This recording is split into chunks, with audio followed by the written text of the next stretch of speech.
সম্মানিত সুধী দর্শক মণ্ডলী, স্বাগত জানাচ্ছি সকলকে business24bd.com থেকে। আমি ডক্টর নাজনী আছি আপনাদের সঙ্গে।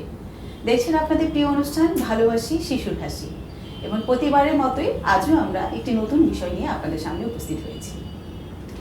হরমোন আমাদের শরীরে একটি গুরুত্বপূর্ণ অন্তরস, যার ঘাটতি বা বাড়তি বয়ে নিয়ে আসতে পারে যে কোনো মানসিক, শারীরিক অথবা বিপাকজনিত বিপর্যয়। সুতরাং এই বিষয়ে আমাদের সচেতনতা প্রয়োজন। যদিও আমরা বড়দের ব্যাপারে যথেষ্ট সচেতন, কিন্তু বাচ্চাদেরও যে হরমোনজনিত সমস্যা যে কোনো বিপর্যয় ডেকে নিয়ে আসতে পারে সে ব্যাপারে আজকে আলোচনা করব। আর সেই আলোচনার জন্য আজকে আমাদের সাথে আছেন একজন বিশেষজ্ঞ, এবং সেই বিশেষজ্ঞ ঢাকা মেডিকেল কলেজ থেকে junior consultant doctor Farzana Munmun. আসুন তার সঙ্গে পরিচিত হই। ডক্টর মুনমুন, আসসালামু আলাইকুম। ওয়ালাইকুম আসসালাম। ভালো আছেন নিশ্চয়ই? জি আপা, ভালো আছি। অনেক ধন্যবাদ আপা আমাকে আমন্ত্রণ জানানোর জন্য। তো আমরা তো এই ব্যাপারে কথা বলতে চাচ্ছি যে বাচ্চাদের হরমোনজনিত সমস্যাগুলো কি কি। তো এমনিতে আমি জানি যে ঢাকা মেডিকেল কলেজে তুমি এই বিষয় নিয়ে কাজ করো। তো বাচ্চাদের সাধারণত কমন কি কি হরমোনজনিত সমস্যা হতে পারে? জি আপা, আমরা সাধারণত ঢাকা মেডিকেল কলেজে আউটডোরে হরমোনজনিত রোগ নিয়ে বসি, এবং সেখানে দেখা যায় যে অনেক ধরনেরই পেশেন্ট আছে যেগুলো মেইনলি হরমোনজনিত, আবার কিছু হরমোনজনিত ছাড়াও কিছু আসে। যেমন আমাদের কিছু আসে মুটিয়ে যাওয়া, কিছু আসে শর্ট স্টেচার মানে খাটো, এইসব কারণে। এগুলা কিছুটা হরমোনজনিত, আবার কিছুটা হরমোনজনিত ছাড়াও। আর মেইন যে হরমোনজনিত কারণে যেসব বাচ্চারা আসে তারগুলো রয়েছে আপনার হাইপোথাইরয়েডিজম, থাইরয়েড হরমোন। উপর থেকেই বলি, প্রথমে থাইরয়েডের হাইপোথাইরয়েডিজম নিয়ে বেশিরভাগ বাচ্চা আসে। কিছু আছে হাইপারথাইরয়েডিজম মানে থাইরয়েড হরমোনটা বেশি হলে যেটা হয়। তারপরে আরেকটা বিষয় নিয়ে খুব আসে, সেটা হচ্ছে প্রিকশিয়াস পিউবার্টি মানে আর্লি পিউবার্টি, বয়সের আগেই পৌঁছানো। আর আরেকটা আছে ডিলেড, কিছু আসে ডিলেড মানে বয়সন্ধিকালটা দেরি হচ্ছে। আবার ডায়াবেটিস, যেটা আমরা সাধারণত দেখি বড়দেরই হয়, কিন্তু বাচ্চারাও কিন্তু ডায়াবেটিস হতে পারে, এবং সেই ডায়াবেটিস নিয়ে অনেক বাচ্চা আসে। তারপরে কিছু আসে যেমন আপনার অ্যাড্রেনাল গ্ল্যান্ড, যেটা আমরা বলি, ওইসব বিভিন্ন সমস্যা নিয়ে, যেমন এখানে অ্যাডিসন ডিজিজ আছে, তারপরে আপনার কুশিং সিনড্রোম, এগুলা বিভিন্ন, আর সেক্সুয়াল প্রবলেম যেগুলা, সেগুলা নিয়েও অনেক পেশেন্ট আসে। তাহলে আমরা যেটা জানি যে আমাদের দেশে সবচেয়ে কমন সমস্যার মধ্যে হাইপোথাইরয়েডিজমটা একটা, এবং হ্যাঁ বাচ্চাদের হাইপোথাইরয়েডিজম হয়, এবং এটা তো আমরা জানি যে খুবই ইজিলি একটা প্রিভেন্টেবল একটা ডিজিজ, মানে যেটা আমরা সহজে খুব দ্রুত এটা যদি ডায়াগনোসিস করতে পারি আমরা, তাহলে এই রোগটাকে নির্মূল করতে পারি। তো এই ব্যাপারে আমাদের আসলে কোনো প্রোগ্রাম আছে কিনা যে হাইপোথাইরয়েডিজম প্রিভেনশনের জন্য? হাইপোথাইরয়েডিজম প্রিভেনশনের জন্য যে প্রোগ্রামটা, সেটা হচ্ছে যে আমাদের যে নিওনেট, সেই নিওনেটকে, কারণ নিওনেটাল পিরিয়ডে হাইপোথাইরয়েডিজমটা ডায়াগনোসিস করা কিন্তু যায় না ওইভাবে, কারণ একটা বাচ্চা যখন জন্মগ্রহণ করে তখন তার মধ্যে হাইপোথাইরয়েডিজমের যে ফিচারগুলো সেগুলো কিন্তু কিছু থাকে না। সেজন্য আমাদের সারা ওয়ার্ল্ড ওয়াইড যে প্রোগ্রামটা চলে সেটা হচ্ছে screening programme, neonatal screening programme, এই থাইরয়েড হরমোন স্ক্রিনিং প্রোগ্রাম। সেটা আমাদের বিভিন্ন পর্যায়ে হয়, বিভিন্ন প্রজেক্ট হয়। এটা 48 আওয়ার্স থেকে আপনার 72 আওয়ার্সের ভেতরে মানে ব্লাডটা স্ক্রিনিং করা দরকার থাইরয়েড হরমোনের জন্য। কিন্তু এটা আমাদের দেশে এখন বর্তমানে কোনো প্রজেক্ট আমাদের ঢাকা মেডিকেল কলেজে নাই, বিএসমিউতে একটা প্রজেক্ট এখন চলছে। মানে এটা গভর্নমেন্ট লেভেল থেকে কোনো ন্যাশনাল হেলথ মানে প্রজেক্টের মধ্যে যে সবার মধ্যে করা হচ্ছে সেটা না, সেটা স্ক্রিনিং প্রোগ্রামটা, এটা কিন্তু খুব ইজি, এবং অনেকে দেখা যায় ইজি, এবং সারা ওয়ার্ল্ড ওয়াইডে এটা চলছে। তো এটা আসলে আমাদের মনে হয় যে আমাদের গভর্নমেন্ট এই ব্যাপারে একটা সচেতনতামূলক খুবই এটা করা উচিত, এবং আমরা যারা সচেতন নাগরিক আছি তারা আমাদের অন্তত আমাদের বাচ্চাদের বা আমাদের ফ্যামিলি মেম্বারদের এই এটা মাথায় ঢুকে ফেলা উচিত, যে এটা করে ফেলা উচিত। কারণ হচ্ছে কি, যদি আমরা জানতে পারি খুব দ্রুতই, তাহলে দ্রুত এটা ইন্টারভেনশনে আছে অবশ্যই। তাহলে তুমি যে বললে যে এটা নিউনেটাল পিরিয়ডে সাধারণত খুব ভালো ডিটেক্ট করা যায় না, কিন্তু নিউনেটাল পিরিয়ডে কিছু সিমটম দিয়ে আমরা ডিটেক্ট করতে পারি কিনা, যেগুলো হচ্ছে একটু পরে হলেও দেখা দিতে পারে, সেই সিমটমগুলো প্রথমত দেখা যায় যেটা বাচ্চাদের যে ডিলেড প্যাসেজ অফ মেকোনিয়াম, হ্যাঁ, যেটা আমরা বলি যে কালো পায়খানা যেটা হয় সেটা আলটিমেটলি তো এসব বাচ্চাদের কনস্টিপেশন ডেভেলপ করে, সেটারই একটা ফিচার হচ্ছে ডিলেড প্যাসেজ অফ মিকোনিয়াম। এটা কতটা দিলে মানে আমরা কখন বলবো? এটা যদি 24 আওয়ার্সের বেশি হয়, আচ্ছা, আচ্ছা। বা একটা নিউবর্ন জন্মগ্রহণ করার যদি উইদিন 24 আওয়ার্সে মিকোনিয়াম প্যাসেজ না হয়, তাহলে এটা নিয়ে আমাদের তখন অবশ্যই অডিট হতে হবে। এরপরে আপনার যে জন্ডিসটা আমরা জানি, ফিজিওলজিক্যাল জন্ডিস, যেটা বাচ্চাদের সাধারণত 3 দিন থেকে হওয়া শুরু হয় এবং দেখা যায় 10 থেকে 14 দিনের ভেতরে এটা সাধারণত ভালো হয়ে যায়। কিন্তু এই যাদের হাইপোথাইরয়েডিজম থাকে তাদের সাধারণত এই জন্ডিসটা একটু প্রলং দেখা যায়। তারপরে আরো কিছু ফিচার আছে যেগুলা বাচ্চাদের যে ক্রাই যখন করে তখন একটা হর্স ক্রাই হয়, শব্দটা হয়। আবার বাচ্চাটা একটু লেথার্জিক থাকে, একটু স্লিপি বেশি হয়। আবার দেখা যায় যে একটু ফিডিং প্রবলেম হয়, আবার আরেকটা প্রবলেম যেটা একটু হাইপোথার্মিয়া থাকে। তারপর মাথায় যে নরম অংশটা ফন্টানালি, সেই ফন্টানালিটা দেখা যায় একটু লার্জ হয়। আস্তে আস্তে দেখা যায় এটা একটু ডিলেড ক্লোজ হয়, এটা সাধারণত 1.5 বছর বয়সে ক্লোজ হয়, সেটা আরো ডিলে হয়ে যায় এসব বাচ্চাদের ক্ষেত্রে। তারপরে আলটিমেটলি 3 মাস 4 মাসের দিকে কিছু ফিচার চলে আসে, 3-4 মাসে কিছু ফিচার চলে আসে, যেমন একটা ফেসের ভেতরে একটা কোর্স লুকিং, বিশেষ করে টাংটা একটু বড় হয় এদের এবং টাংটা একটু প্রোট্রুডেড করে থাকে সেজন্য। তারপরে চেহারার ভেতরেও একটা ফিচার কিছুটা চলে আসে, ডাল ফিচার। তারপরে আপনার অ্যাবডোমেনটা প্রোট্রুডেড হয়ে থাকে, আম্বিলিকাল হার্নিয়া অনেক ক্ষেত্রে এদের দেখা যায়। তারপর যেটা সব থেকে মেইন প্রবলেম সেটা হচ্ছে এদের ইন্টেলিজেন্স অনেক কমে যায়, যদি ট্রিটমেন্ট না হয়। কিন্তু এটা যদি অ্যাপ্রোপ্রিয়েট টাইমে আমরা ট্রিটমেন্ট করে ফেলি, উইদিন 3 মান্থ, আমরা বলে থাকি যে উইদিন 15 ডেজের মধ্যে ট্রিটমেন্ট করতে পারলে সব থেকে ভালো, একদম স্বাভাবিক হয়ে যাবে। আর যদি উইদিন, সেজন্য স্ক্রিনিংটা বেশি দরকার। আর যদি উইদিন 3 মান্থসও হয় তাহলে বাচ্চার তেমন কোনো প্রবলেম আর থাকবে না। আমরা যত আর্লি স্ক্রিনিং করতে পারবো তত আমরা তাদের শুরু করতে পারলে বাচ্চা ট্রিটমেন্ট শুরু করতে পারলে। আর আরেকটা ব্যাপার, শর্ট স্টেচার, এসব বাচ্চাও কিন্তু খাটো হয়। জাস্ট এই খাটো নিয়েও দেখা যায় অনেক বাচ্চা আসে, পরে দেখা যাচ্ছে যে এদের আসলে হাইপোথাইরয়েডিজম। তাহলে এই যে লক্ষণগুলো যে প্রকাশ পাওয়ার যে বিভিন্নতা, যে কখনো দেখা যাচ্ছে যে খুব আর্লি তার নবজাতক সময়ে দেখা গেছে কিছু লক্ষণ, আবার কিছু লক্ষণ দেখা যাচ্ছে একটু দেরিতে হচ্ছে, এই বিভিন্নতার কি কোনো কারণ আছে? অবশ্যই কারণ আছে। কারণ এই থাইরয়েড গ্ল্যান্ডটা আমাদের থাইরয়েড হরমোনটা সিক্রেশন করে। এই থাইরয়েড গ্ল্যান্ডটা কারোর ক্ষেত্রে অ্যাবসেন্ট থাকতে পারে, কারোর ক্ষেত্রে হচ্ছে থাইরয়েড গ্ল্যান্ডটা আছে ঠিকই, কিন্তু সেটা অ্যাপ্রোপ্রিয়েটলি সিক্রেশন মানে সিনথেসিসে প্রবলেম হচ্ছে, যতটুকু দরকার ততটুকু হচ্ছে না, বা সিনথেসিস হলেও সেটা কাজ করতে পারছে না ঠিকমতো। রিসেপ্টর যেটা, সেই রিসেপ্টরের প্রবলেম হচ্ছে। আবার অনেক সময় দেখা যাচ্ছে যে সেন্টার, আমাদের ব্রেন থেকে একটা হরমোন সিক্রেশন হয়ে থাইরয়েড গ্ল্যান্ড স্টিমুলেশন দিচ্ছে, তারপরে থাইরয়েড হরমোনটা সিক্রেশন হচ্ছে, সেখানেও দেখা যাচ্ছে অনেক সময় ওই পাথওয়েতেও অনেক সময় প্রবলেম হতে পারে।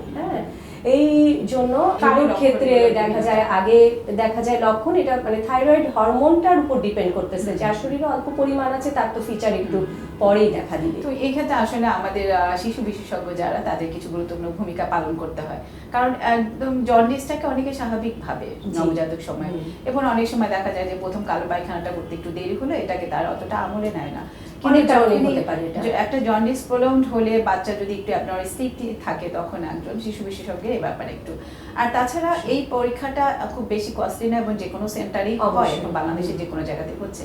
সুতরাং অন টেস্টও একটা যদি টেস্ট করে না হয় তাহলে আমরা প্রতিরোধ করতে পারি অনেক ভালোভাবে। তাহলে একজন বাবা মা অবশ্যই সচেতন হতে হবে যে তার শিশুটির শারীরিক বৃদ্ধি এবং মানসিক বিকাশ তার একই সঙ্গে ঠিকভাবে হচ্ছে কিনা, এটার মাধ্যমে আমরা তাহলে প্রথম যে এই সূত্রগুলো আমরা পেতে পারি।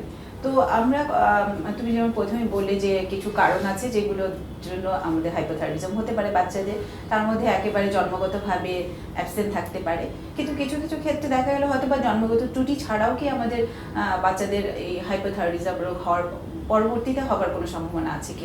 পরবর্তীতে তো অবশ্যই কনজেনিটাল হাইপোথাইরয়েডিজম সব থেকে মানে ক্ষতিকর এবং মারাত্মক।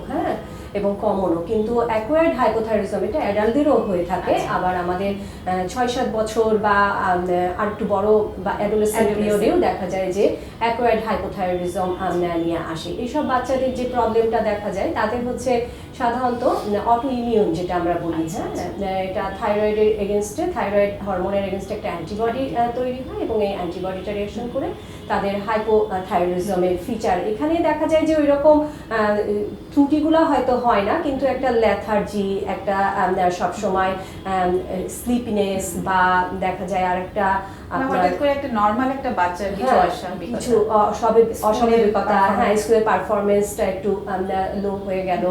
আবার অনেক সময় এইসব বাচ্চাদের দেখা যায় যে কনস্টিপেশন নিয়ে আসতে পারে, তারপরে আপনার অনেক সময় দেখা যায় যে গয়টার নিয়ে আসে, কিন্তু থাইরোমেগালি নিয়ে আসে। থাইরোমেগালি আবার হাইপারথাইরয়েডিজম নিয়েও আসতে পারে, দুটাই হতে পারে। কিন্তু এই হাইপোথাইরয়েডিজমের বাচ্চা অনেক সময় দেখা যায় যে এরকম ফিচার নিয়ে আসে। এই ক্ষেত্রে আমরা সাধারণত, তবে এটাও ট্রিটেবল, এটাও অবশ্যই ট্রিটেবল, এবং এটা দেখা যায় পরবর্তীতে ভালো হয়ে যায়। তাহলে এই অটো ইমিউনিটির তো কিছু কারণ থাকে ব্যাকগ্রাউন্ডে, সেই কারণগুলোও তো মনে হয় আমরা তখন সার্চ করি যে কেন হচ্ছে তার। অটোইমিউনিটি ইমিউনোলজিক্যাল কজ, সেই অ্যান্টিবডি আমরা তখন দেখি যে থাইরয়েড হরমোনের এগেনস্টে যে অ্যান্টিবডিগুলা, সেই অ্যান্টিবডিগুলা আছে কিনা তার। এটা বিভিন্ন ইনফেকশনের কারণে হয়ে থাকে, অনেক কারণে এটা হতে পারে। তা আমরা আবার যে কিছু ইমিউনোলজিক্যাল ডিসঅর্ডার, যে এসিডির মতো রোগ, এসিডির মতো, তারপরে আচ্ছা, তো আমাদের কিছু কোনো ড্রাগস থেকে কি হতে পারে যে আমাদের হাইপোথাইরয়েডিজম, অ্যাকোয়ার্ড হাইপোথাইরয়েডিজম কোনো ওষুধের মাধ্যমে? কিছু ড্রাগস আছে, সেই ড্রাগসগুলো থেকেও অ্যাকোয়ার্ড হাইপোথাইরয়েডিজম হতে পারে। তবে এগুলো মনে হয় আমাদের রুটিনলি ইউজ কোনো না, আমাদের ইউজ করা।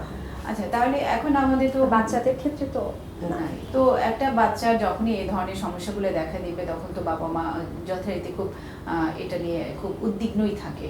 তাহলে সেক্ষেত্রে আসলে আমাদের কতটুকু করণীয়, আমাদের চিকিৎসা ব্যবস্থাটা এখন কেমন আছে? চিকিৎসা ব্যবস্থা আমাদের ভালো আছে, কিন্তু আমাদের এই যে থাইরয়েড হরমোন যে লেভেলটা, এটা দেখে আমাদের ট্রিটমেন্টটা সাধারণত করা হয়। যে এটা শুধু থাইরয়েড না, থাইরয়েড স্টিমুলেটিং যে হরমোনটা আমরা বলি টিএসএইচ, এটা এবং থাইরয়েড হরমোন, এগুলা লেভেল দেখে এইটা মানে এই ইনভেস্টিগেশনটা আমাদের সব জায়গায় ঠিক মতো হয় না, এটা হয় না। যেমন আমাদের ঢাকা শহরে বা বিভিন্ন ডিস্ট্রিক্ট শহরে তাও বিভিন্ন নিউক্লিয়ার মেডিসিন বা যাও হয়, আমাদের উপজেলা লেভেলে তো এগুলা একদমই বলতে গেলে হয় না। এটা আমরা দেখা যাচ্ছে কিছু কিছু সেন্টারে হয়, এবং কোথাও কোথাও দেখা যাচ্ছে যে এটা নিয়ে খুব অবশ্য বিপদে আমাদের হয়তো পেডিয়াট্রিশিয়ানরাও পড়ে মাঝে মাঝে, যে টিএসএস লেভেলটা একটু হাই কিন্তু আদার্স T4 T3 নরমাল আছে। তো অনেকে এটা দেখে ট্রিটমেন্ট শুরু করে দেয়। আসলে এটার ব্যাপার আছে যে আপনার যদি সাবক্লিনিক্যাল হাইপোথাইরয়েডিজম বলে একটা টার্ম আছে, এই ক্ষেত্রে যদি টিএসএইচটা বেশি থাকে এবং T4 T3 T4টাই আমরা মেনলি করি, FT4টা যদি নর্মাল থাকে সেটাকে বলা হয় সাবক্লিনিক্যাল হাইপোথাইরয়েডিজম। কিন্তু এটারও আবার রেঞ্জ আছে। যদি দেখা যায় যে আপনার টিএসএইচটা 10 এর বেশি, আমরা সাধারণত 5 পর্যন্ত নর্মাল কাট অফ ভ্যালু বলি 5, কিন্তু যদি দেখা যায় টিএসএইচটা মোর দ্যান 10 এবং T3 T4 এর লেভেলটা জাস্ট লোয়ার রেঞ্জে, লোয়ার রেঞ্জে, একদম লো না, জাস্ট লোয়ার রেঞ্জে কিন্তু নর্মাল, তখন আমরা এটাকে সাবক্লিনিক্যাল হাইপোথাইরয়েডিজম বলে অবশ্যই ট্রিটমেন্ট করব। সেক্ষেত্রে 10টা একটা মানে আমাদের ইম্পর্টেন্ট। অনেকে 7 এর দেখে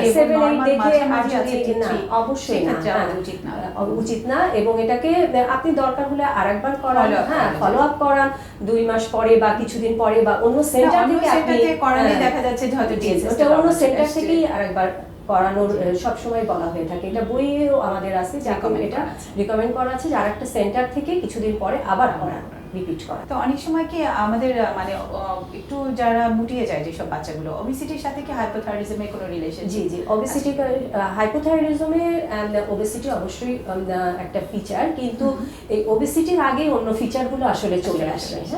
অন্য ফিচারগুলোই চলে আসে। আর এটা ওবেসিটির কারণে হাইপোথাইরয়েডিজমের কোনো ফিচারস আসতে পারে কিনা? ওভারওয়েটের জন্য মানে ওভারওয়েটে তো কিছু ফিচার আসেই, যেমন এই ল্যাথার্জি ভাবটা, তারপরে আপনার এই স্লিপিনেস, এগুলা একটা ভাব তো থাকেই। তো ওবেসিটির কারণে হাইপোথাইরয়েডিজমটা কারণে ওবেসিটি মানে ওবেস কোনো বাচ্চাকে দেখলে আমরা এটা একটা স্ক্রিনিং করার একটা চিন্তা ভাবনা করব। আচ্ছা, তাহলে এখন এটার মানে চিকিৎসা ব্যবস্থা তো আমাদের আছে, যেমন আমরা স্ক্রিনিং করলাম, আমার মনে হলো যে টিএসএস বেশি এবং সাথে আমরা T4ও দেখলাম যে লোয়ার নর্মাল রেঞ্জে, তো সেক্ষেত্রে আমরা চিকিৎসা দেওয়ার চেষ্টা করব। আর যখন হচ্ছে আমরা দেখবো যে একদম ওভার মানে এটা হরমোন কমই আছে, T3 T4 দুটোই কম, তো সেক্ষেত্রে তবে আমরা স্ক্রিনিং যে প্রোগ্রামটা করি সেই স্ক্রিনিং প্রোগ্রামে কিছু রুলস আছে, যেমন যদি আমরা তো স্ক্রিনিং প্রোগ্রামটা সাধারণত ক্যাপিলারি ব্লাড নিয়ে করা হয়ে থাকে বাচ্চাদের। এই প্রোগ্রামটায় যদি দেখা যায় 40 টিএসএইচ, এবং এটা বেশিরভাগ ক্ষেত্রে টিএসএইচই করা হয়, হ্যাঁ, এই টিএসএইচটা যদি দেখা যায় 40-র বেশি, সাথে সাথে কিন্তু ট্রিটমেন্ট বলা হয়েছে, কোনো ভেনাস দরকার নাই, আপনি ট্রিটমেন্ট স্টার্ট করে দেন। যদি 20-র বেশি থাকে তাহলে আপনি একটু ওয়েট করে ভেনাস ব্লাডটা কালেক্ট করেন, হ্যাঁ, ভেনাস ব্লাডটা কালেক্ট করে দেখেন ভেনাস ব্লাডেও যদি একই রকম ফিচার থাকে তাহলে তো অবশ্যই ট্রিটমেন্ট শুরু করে দিতে হবে। আর 10-এর বেশি থাকলেও আপনার ওই যদি ওইগুলাকে যদি লোয়ার নর্মাল আছে, কিন্তু ওগুলো যদি একদম নর্মালি থাকে, FT4 যদি নর্মালি থাকে, তাহলে 10-এর বেশি, 10 থেকে 15 পর্যন্ত আমরা এটাকে নর্মাল ধরবো। 15-এর বেশি হলে টিএসএইচ, আবার FT4টা যদি এরকম নর্মাল থাকে তাহলে আরেকবার আপনি একটু রিপিট করেন অন্য কোথাও থেকে করে, তারপরে আপনি যদি এরকমই পান তাহলে এটা সাবক্লিনিক্যাল হাইপোথাইরয়েডিজম হিসাবেই ট্রিট করতে হবে। তো চিকিৎসা যখন শুরু করে দিচ্ছি আমরা, তখন কি আমাদের এই চিকিৎসাটা কতদিন চলবে?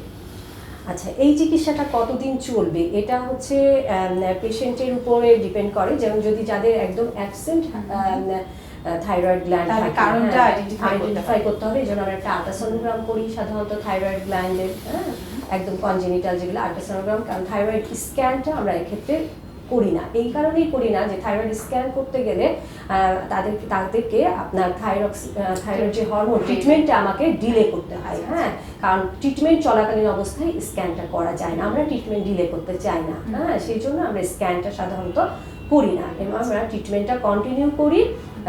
দরকার হলে প্রয়োজনে আমরা 3 বছরের পরে, কারণ 3 বছর পর্যন্ত কিন্তু একটা বাচ্চার মেন্টাল মানসিক যে বিকাশটা কমপ্লিট হয়ে যায়। 3 বছরের পরে গিয়ে যদি দেখেন আপনি নর্মাল বা কিছু, তখন আপনি আস্তে আস্তে থাইরয়েড হরমোনটা একটু উইথড্র করে কিছুদিনের জন্য আপনি স্ক্যানটা করতে পারেন, কোনো কনফিউশন থাকলে তো আমাদের মেজরিটি আইডেন্টিফাই করা যায়।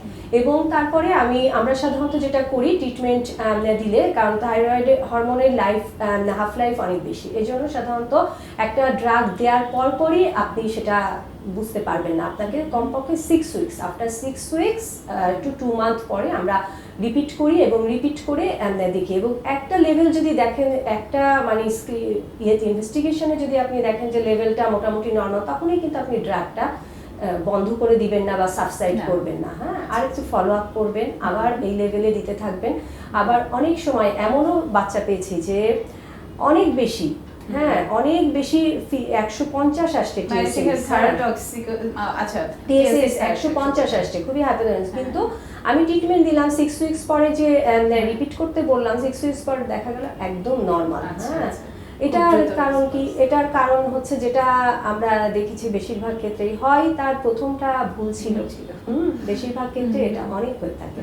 এই আমাদের ইনভেস্টিগেশনের রিপোর্ট নিয়ে আমরা খুব ঝামেলায় পড়ি। হ্যাঁ, এটা আসলে দেখা যায় ল্যাব টু ল্যাব এত ভ্যারি করে, খুব ভ্যালু, যেটা মানে আসলে এখানে মানে পজিটিভ নেগেটিভ তো কিছু না, যেটা একটা ভ্যালু, সেই ভ্যালুটার মানে এক একজনের বোধহয় এক একটা ল্যাবরেটরিতে ক্যাটাগরিটা। তারপরে যেটা হচ্ছে যে চিকিৎসাটা তো আমরা তাহলে এটা দেখে টাইট্রেট করব কিছুটা, হ্যাঁ, চিকিৎসাটা এটা দেখে টাইট্রেট করব, কিন্তু সাথে সাথে আমাদের আরো কিছু প্যারামিটারস দেখতে হবে বাচ্চাটা। যেমন আপনার ক্লিনিক্যাল প্যারামিটারস তো অবশ্যই, যেমন বাচ্চাটার মানসিক বিকাশ হচ্ছে কিনা, হ্যাঁ, শারীরিক বিকাশ ঠিকমতো হচ্ছে কিনা, তার বিভিন্ন ফিচার যেমন তার কিছু কনস্টিপেশন, তারপরে তার ইন্টেলিজেন্স, এগুলো আমরা সাথে দেখব। সাথে সাথে আমরা অ্যানুয়ালি একটা বোন অ্যাসেসমেন্ট, হ্যাঁ, এটা আমরা করি অ্যানুয়ালি, যে ওর সাধারণত হাইপোথাইরয়েডিজমে যেটা হয় বোনেসটা ঠিকমতো আছে কিনা, হ্যাঁ, এগুলা সাধারণত হাইপোথাইরয়েডিজমে দেখা যায় যে বোনেসটা ডিলে হয়। তাহলে কিছু কিছু ক্ষেত্রে তো যেই সব জায়গাতে আমাদের এই ধরনের ইনভেস্টিগেশন নিয়ে একটু ফ্যালাসি থাকে বা করতে পারছি না, আমরা এক্সরে করে এটা একটা সহজে, যেমন উপজেলা লেভেলগুলোতে এটাই বলা হয় যে একটা প্রথমত সাধারণত নি জয়েন্টের আমাদের যে প্রিফাইসিয়াল সেন্টার সেটা অ্যাপিয়ার করে, এটা সাধারণত হাইপোথাইরয়েডিজমে অ্যাবসেন্ট থাকে। কাজেই যদি আপনি এটা না করতে পারেন, যেসব বাচ্চার এই প্রলং ফিজিওলজিক্যাল জন্ডিস বা ডিলেড প্যাসেজ অফ মেকোনিয়াম আসে, তাহলে এটা করে আপনি অন্তত কিছুটা হলেও আর একটু বড় হলে বোধহয় হাতের এক্সরেটা দিয়ে করা যায়। খুবই এই ওষুধ খাওয়ার ব্যাপারে কি কোনো প্রেসক্রিপশন আছে কিনা, যে সাবধানতা আছে কিনা যে ওষুধটা কিভাবে খাওয়াতে হবে? হ্যাঁ, ওষুধটা আমরা যেটা বলে থাকি সাধারণত অ্যাবজর্পশন ভালো হওয়ার জন্য এটা সিঙ্গেল মর্নিং ডোজ এবং বিফোর মিল এটা অ্যাডভান্স করে থাকি। হ্যাঁ, আর আরেকটা যেটা, যেদিন আবার 6 সপ্তাহ পর যখন টেস্ট করতে বলি, সেদিন পেশেন্টটাকে বলতে হবে যে আপনি ওষুধ না খেয়ে টেস্ট করবেন। ওষুধ খেয়ে টেস্ট করলে সেটা আবার মাত্রাটা চলে আসবে, মানে ওষুধের ইফেক্টটা চলে আসবে, সেটাই চলে আসবে। তো আসলে আমাদের কমপক্ষে আসলে 4 to 6 আওয়ার্স পরে করতে হবে ড্রাগটা খাওয়া।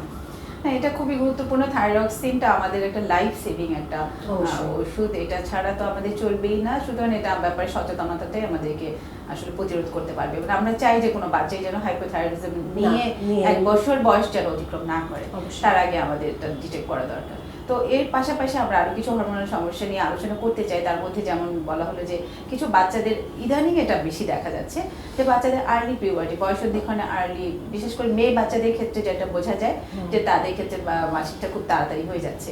তো এই ক্ষেত্রে আসলে বাবা মার অনেক সময় দেখা যায় অনেক ভীতি থাকে যে তার বাচ্চাটা হয়তো বা আর মানে তার হাইটটা আর বাড়ছে না, বাড়বে না হয়তো বা। তো আসলে এটার কারণটা কি এবং কেন, আমরা কিভাবে একে কাউন্সিলিং করবো এই মাদেরকে?